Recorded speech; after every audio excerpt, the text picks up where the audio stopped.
morning everyone, and now you are watching TV1 with me Aulia Naila Gustina. Today we are gonna bring you a news about Jakarta rapidly seeing as climate change and overdevelopment collide. This thing was very important for our country and there is so many impact too. But first, what do you think about this, Miss Reika? Oh wow, without us realizing it, Jakarta is slowly sinking, and this is its main problem. But that's not the only issue, there is another big problem in our country too.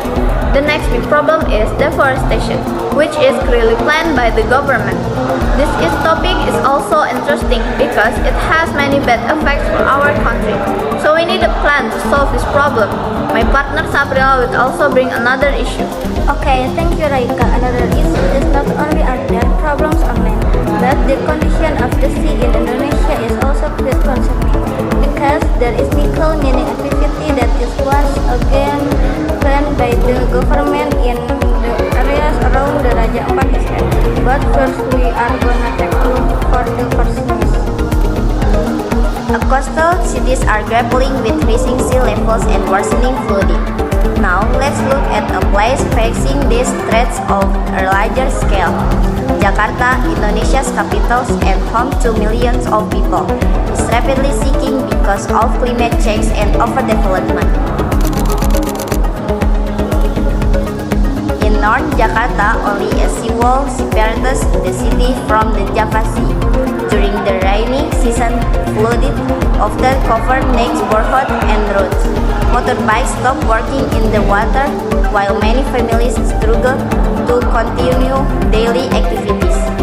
One descendant said that floods have become common and sometimes the water reaches the tide level.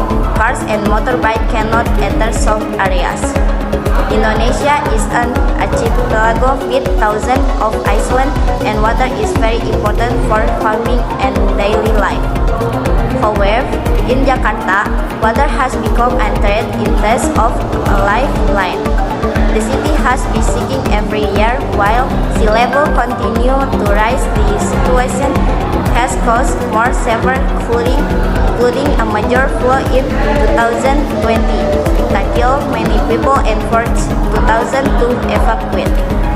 Experts said that years of groundwater use and rapid development have weakened the soil, causing Jakarta to slowly sink into the sea. And next news is interesting because recent data show that deforestation rose by 66% compared to 2024. Did you know around 430,000 hectares of forest were lost in 2025, a sharp jump for about 261,000 hectares. Look at that database. Recent data show that make it the highest level of deforestation Indonesia has seen in nearly a decade. Not just deforestation, illegal mining activities have also played a major role. Forests have been cleared to make way for coal, gold, and nickel extraction, contributing significantly to the overall loss. Government programs plans at boosting food and energy production to have led to large area of forest being cleared, including for palm oil plantation. Auriga Executive Director Times Manurung said that the surge in deforestation in 2025 is very disappointing, taking Indonesia back to a time when it was at its highest. Also, Auriga found that 18% of national deforestation happened within these designated areas. Thank you Raika. Next is Indonesia is famous for its rich marine life, especially in Raja Ampat. This place is known as one of the most diverse marine ecosystems in the world, with thousands of fish species and coral reefs that are very important for nature. Under the sea, Raja Ampat is full of life. Sharks, manta rays, and sea turtles swim together with colorful fish. Many scientists say this place has one of the highest biodiversity levels on Earth. In the past, this area was damaged by illegal fishing, but after conservation program, the condition of the sea improved. Now, local communities help protect the ocean, and fish population have increased a lot. However, now problems are starting to appear. Nickel mining is growing fast because it is needed